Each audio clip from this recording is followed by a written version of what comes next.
Garuda Express, an international courier service.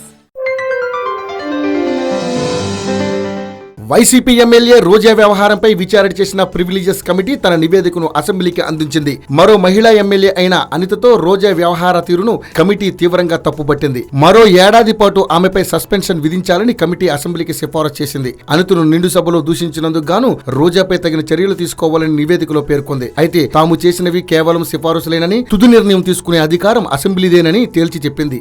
Gollapalli Suryarao అధ్యక్షతన ఏర్పడిన committee 61 పేజీలతో కూడిన నివేదికను తయారు చేసింది. మరోవైపు రోజా తనకు ఆరోగ్యం సరిగా లేకపోవడంతో సభకు రాలేనని లేఖ రాసింది. దీంతో సస్పెన్షన్ పై చర్చించేందుకు అవకాశం లేదు. కనుక సోమవారం రోజా హాజరయ్యాక చర్చ జరుగుతుందని సమాచారం. 2015 డిసెంబర్లో జరిగిన అసెంబ్లీ సమావేశాల్లో కాల్మనీ వ్యవహారంపై రోజా రచరచ చేసింది. హద్దులు దాటి చంద్రబాబు కామ సీఎం అని సంబోధించింది.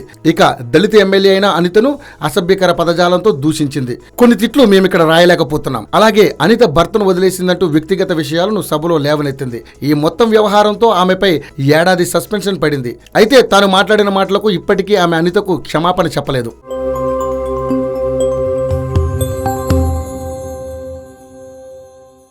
హాయ్ యోయో వ్యూవర్స్, సబ్స్క్రైబ్ చేసేటప్పుడు అక్కడ ఉండే గంట సింబల్ని ప్రెస్ చేయడం మర్చిపోవద్దు.